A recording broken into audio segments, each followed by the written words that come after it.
शादी में देरी के कारणों पर। देखिए, कई बार देखा गया है कि लोगों की उम्र जो है वह बढ़ जाती है, शादी वाली उम्र निकल जाती है और शादी में डिले उनको देखने को मिलता है। रिश्ते आते तो हैं लेकिन बात नहीं बन पाती, और कई बार क्या है कि आपके रिश्ते को आपकी फैमिली ही एक्सेप्ट नहीं कर पाती, जो भी डिले का कारण बनता है। कई बार लोग सोचते हैं कि ये जो है हमारी किस्मत की वजह से हो रहा है।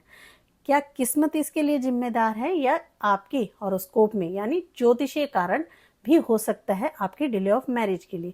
अब नॉर्मली क्या देखा गया है, ज्योतिष में जो मुख्यतः प्लैनेट होते हैं शादी के लिए, वह शुक्र होता है। देखिए, शुक्र आपके स्पाउस का कारक है, आपके प्रेम के बारे में बताता है, आपके रिलेशनशिप के बारे में बताता है, आपके अट्रैक्शन के बारे में शुक्र ग्रह से पता लगता है।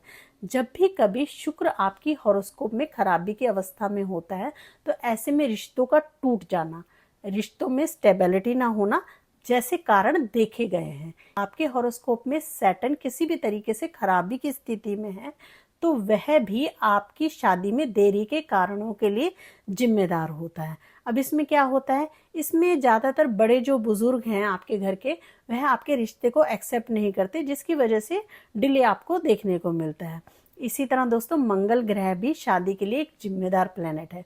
यदि मंगल हॉरोस्कोप में किसी भी तरीके से खराबी की स्थिति में है, तो ऐसे में भी शादी में देरी की अवस्था देखी गई है, शादी का टूटना तक देखा गया है। मंगल जब भी आपकी हॉरोस्कोप में खराबी की स्थिति में होता है, तो ऐसे में क्या देखा गया है कि फैमिली ऑब्जेक्शन होता है, या फिर आपकी एंगेजमेंट होकर टूट जाती है, या फिर आपकी जो मैरिज होने वाली है वह कैंसिल हो जाती है। तो इन कारणों के लिए आपकी हॉरोस्कोप में मंगल ग्रह को देखा जाता है। राहु और केतु भी आपकी हॉरोस्कोप में यदि खराबी की स्थिति में है, तो वह भी आपके विवाह में देरी के कारणों को बताते हैं। जैसे कि अचानक से कोई ऐसी बात उठकर आ जाना जिसकी वजह से आपके रिश्ते में खटास पैदा हो जाती है, तो ये कहाँ से देखा जाता है? ये राहु और केतु की स्थितियों से देखा जाता है। दूसरा, आपकी जो डिस्टेंस रिलेशनशिप है वह भी बीच में अचानक से टूटना, यह भी राहु केतु की स्थितियों के कारण ही होता है। और आपका ऑनलाइन जो रिलेशन है वह भी खराबी की स्थिति में राहु और केतु की वजह से ही आता है। तो ऐसे में हमें इन ग्रहों के उपायों को करना चाहिए, जिससे हमें इन ग्रहों से जो भी नेगेटिविटी हमारी हॉरोस्कोप में या ग्रहों के द्वारा क्रिएट हो गई है हमारे जीवन में, उनसे हमें आज़ादी मिले। शुक्र ग्रह के लिए आपने क्या करना है, शुक्रवार के दिन आपने सफ़ेद मिठाई का दान करना है। इसी तरह दोस्तों, अगर शनि खराबी की स्थिति में है और वह डिले ऑफ मैरिज दे रहा है, तो ऐसे में आपने शनि के लिए क्या करना है जी, आपने शनि के लिए शनिवार वाले दिन किसी ज़रूरतमंद की मदद करनी है और अपने बुजुर्गों का सम्मान करना है। और यदि मंगल खराबी की स्थिति में है, तो आपने क्या करना है, आपने मंगलवार वाले दिन लाल मसूर की दाल का दान करना है। और राहु और केतु यदि खराबी की स्थिति में है, तो आपने क्या करना है, देखिए राहु के लिए आप जो है नारियल को जल प्रवाह कर सकते हैं।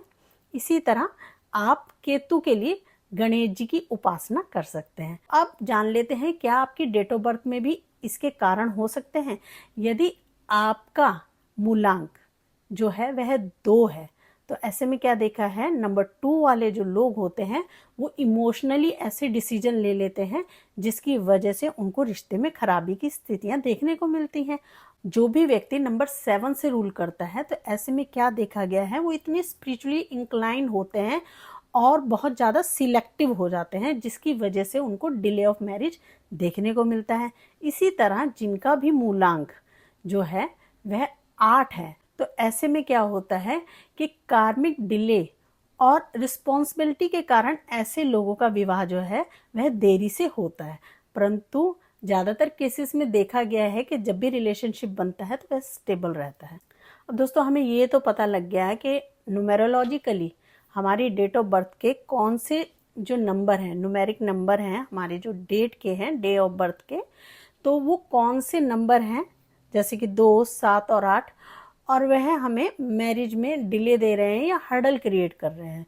तो ऐसे में इनकी रेमेडी हमें क्या करनी है, 2 नंबर वालों को कहा जाता है कि इन्हें इमोशनल डिसीजन लेने से बचना चाहिए या फैमिली के प्रेशर में आकर रॉन्ग डिसीजन नहीं लेना चाहिए।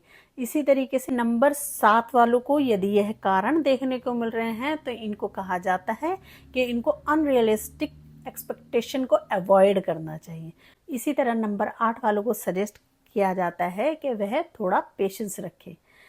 अब जानते हैं कि आपके घर में यानी वास्तु अनुसार ऐसे क्या कारण हो सकते हैं जिसकी वजह से आपकी मैरिज जो है वह डिले हो रही है। देखिए, जो रिलेशनशिप की जोन है वह साउथ वेस्ट डायरेक्शन होती है आपके घर की। यदि साउथ वेस्ट जोन जो है वह किसी भी तरीके से डिस्टर्ब होती है तो ऐसे में रिलेशनशिप में स्टेबिलिटी नहीं होती है या डिले ऑफ मैरिज देखा गया है। अब देखिए क्या कारण हो सकता है। आपके घर का वॉशरूम वहाँ हो सकता है, आपके घर की किचन हो सकती है, किसी भी तरीके से वहाँ पे ग्रीन या फिर रेड कलर या फिर ब्लू कलर हो सकता है।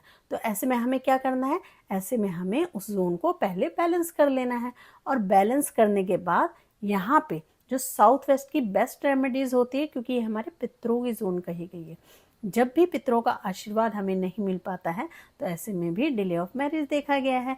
तो साउथ वेस्ट की जोन को हमने बैलेंस कर लेना है। यदि वहाँ पे आपके घर का किचन है तो आपने येलो स्टोन जो है वह अपने गैस के बर्नर के नीचे रख लेना है। और इसी तरीके से यदि वहाँ पे टॉयलेट है तो आपने कोशिश करनी है कि वहाँ से आप टॉयलेट को रिमूव कर दें।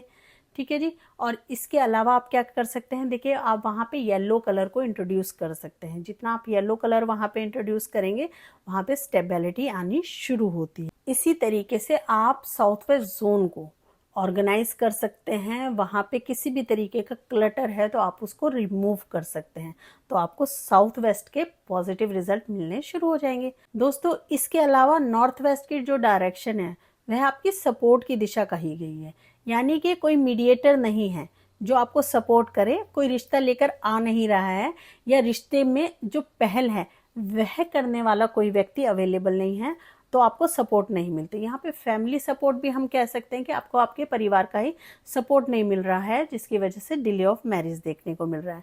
तो नॉर्थ वेस्ट की डायरेक्शन को आपने बैलेंस कर लेना है और यहाँ पे आपने वाइट कलर को इंट्रोड्यूस करना है। यहाँ पे किसी भी तरीके का डिसबैलेंस है, मान लीजिए आपके घर में यहाँ पे पौधे लगे हुए हैं तो आपने पौधों को हटा देना है। ठीक है जी। नॉर्थ वेस्ट को आप जैसे ही बैलेंस करते हैं तो आपके जीवन में सपोर्ट आनी शुरू होती है। इसी तरह दोस्तों, जो नॉर्थ ईस्ट की डायरेक्शन है वह भी आपकी शादी के लिए जिम्मेदार जोन है।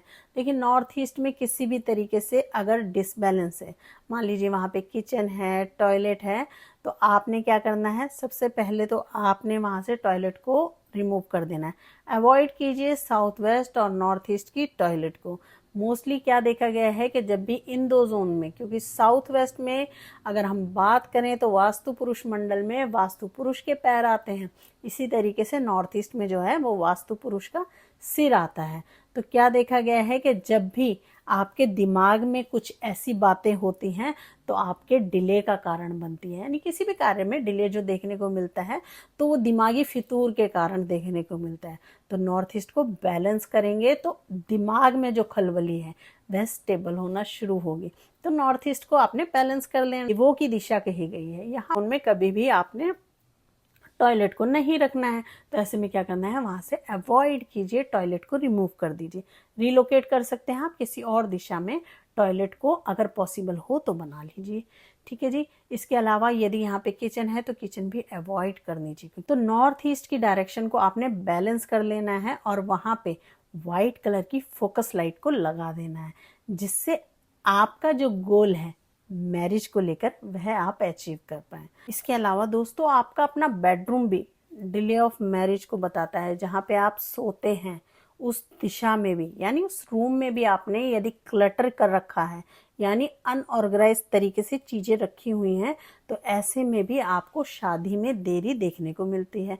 तो आपने क्या करना है, ऑर्गेनाइज करना है रूम को। और दूसरा, इसमें आप और क्या चेक करेंगे, देखिए आपके बिस्तर के आगे, यानी जब आप उठ रहे हैं तो उस समय आपके बिस्तर के सामने कभी भी शीशा नहीं होना चाहिए, क्योंकि वह भी आपकी मैरिज की डिले को लेकर आता है। देखिए, आपने अपने बेडरूम में डार्कनेस को नहीं रखना है, यानी अपने बेडरूम में आपने ऐसी एनर्जीज को इनवाइट नहीं करना है जो डार्क हो। यानी आपकी जो घर की दीवारें हैं, बेडरूम की जो दीवारें हैं, वो बहुत ज़्यादा डार्क शेड में नहीं होनी चाहिए। आप यहाँ पे अपने बेडरूम की वॉल्स पर लाइट कलर को इंट्रोड्यूस करेंगे।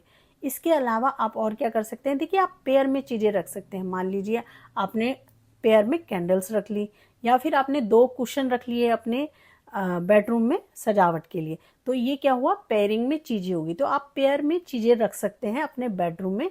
तो दोस्तों इन छोटी छोटी रेमेडीज को करके आप अपने जीवन में बहुत सारे बदलावों को लेकर आ सकते हैं।